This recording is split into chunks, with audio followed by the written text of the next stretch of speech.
Hello, Serena Cashmere here. Welcome back to my channel. Today, I'm going to be telling you what I do to get ready for headshot sessions. Why is that so hard to say?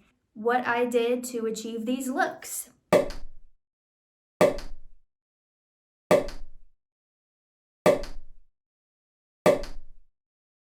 Through the years of many different headshots and just having more experience and finding out like what I need, what looks good on me, what doesn't look good on me, what agents and managers want, what casting wants. I've come to this routine, if you will, and it's worked really well. You need to get a legitimate headshot photographer, someone that is well known in the industry. If you have an agent or manager, a referral. If you have any friends that are like really in the industry, then check out who they use. And if you're in the LA area, I'm gonna provide a list of some headshot photographers you can start with.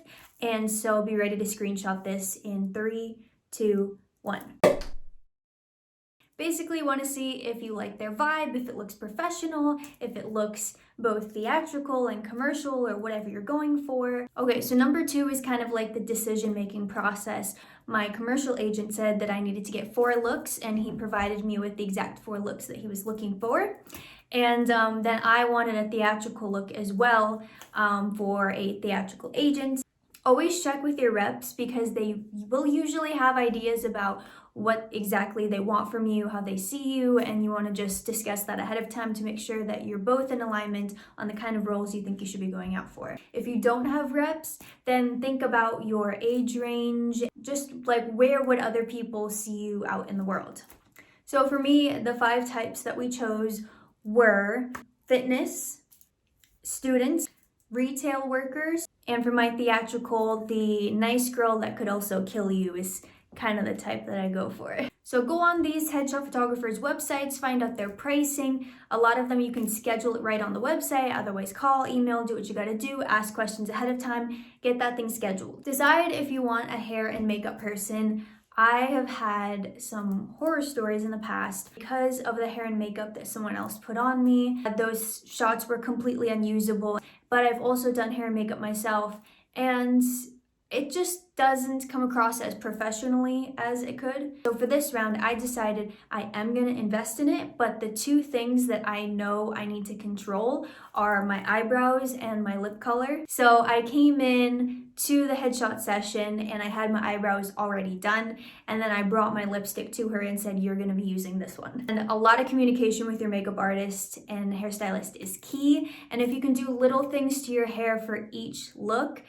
really study the website of the headshot photographer that you have chosen. A lot of them will ask for a deposit. It's non-refundable, not take card, or they will take card, but the makeup artist is separate and they only do Venmo. On Instagram, Pinterest, on Google, look on IMDb. The friends that I remember having thought to myself, like I really liked those headshots, it really represented who they are. I would go back and look at those photos and implement it into my experience. A couple screenshots of my favorites, that way I could use them as reference to show my headshot photographer. I just needed a better way of explaining. Next part is finding your type. If you've ever done like an acting workshop or you've talked to friends and you said, hey, what kind of roles do you think I would play? First of all, remember those things. When it comes to headshots, I really think of the feeling. You know, a lot of people say you have to look like you have a secret. If I try to think I'm looking like I have a secret, like it really just doesn't come across. Basically, I have to think that I want to jump the bones of whoever I'm looking at. Basically, like seductive.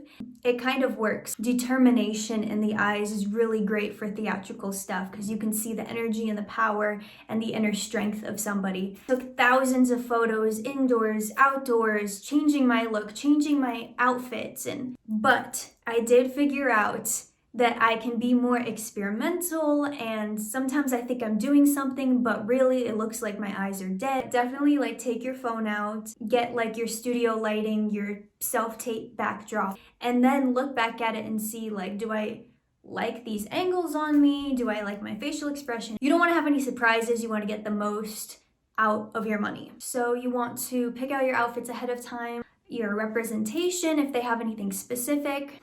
There's so much cat hair on my face, it'll just never go away. God, I can see it. So for this session, my agent told me like very specific things.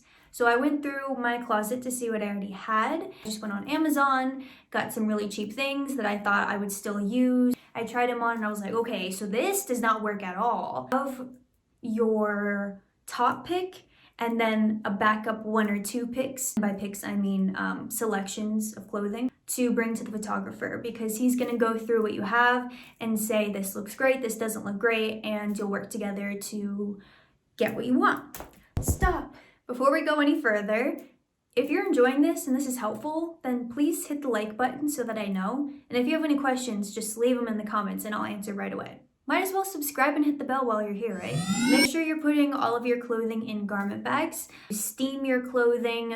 My mom was an actress and she was telling me a story that she had beautiful professional headshots taken, and because she had wrinkled clothing, those headshots are forever ruined. As a general rule, you want bright colors, especially for a commercial. You want solid colors. You don't want patterns of any kind. The horizontal stripe that my agent said is kind of an exception to the rule because it's so character specific. And when it comes to more theatrical stuff, more muted dark colors but also solids are great, and layers. So you want to have like a jacket, a leather jacket is good. A lot of people do denim jackets, but take some with the jacket on and some of it no jacket. For the glasses, I was a little bit nervous. What commercial glasses are black frames. You gotta pop the lenses out, because otherwise the lights will put glare there and then you can't see your eyes in the shot. These are like nerd glasses. Actually, this was bad on me. I only brought those pair of glasses, but luckily for me, he had some of his own frames, and so he got like the really like narrow, and you would take some with the glasses, some without the glasses. Okay, night before. You want to get into your Zen space. Go for it with the self-care. Get enough sleep, exfoliate your skin, face masks, take a bath, wash your hair the night before. My hair can be nice and wavy or it can be super frizzy. Hairstylist, she could see what it naturally does, so therefore she knows not to go in a complete different direction than my natural hair. Otherwise, I'll come into the audition not looking like my picture. If you whiten your teeth at home, go ahead and do that. Also, if a workout makes you feel good, if it gets your muscles popping a little bit for the shoot, eat healthy, lots of water, read before bed. To have looked up the location, and you want to make sure you have allotted adequate time to get there. I don't trust downtown. It's like there's so much traffic. Parking is always really hard to find, like an hour more time than the GPS says. Rather than getting there and being like, oh my God, I can't park, and calling the photographer, and you're wasting your time that you spent so much money for. When I wake up in the morning, I like to set my intention for the day. Okay, I'm not in control of everything, so today I want to be full of joy and happiness, and I want to have great communication. You've done all the prep, now it's time to just go and have fun. All right, so that is all of the prep that I do for my headshots. I hope that was helpful for you. If you have any questions, leave them in the comments below. I can always do more videos like this if anyone is interested. Thanks for watching. I hope this was helpful, and I will see you in my next video.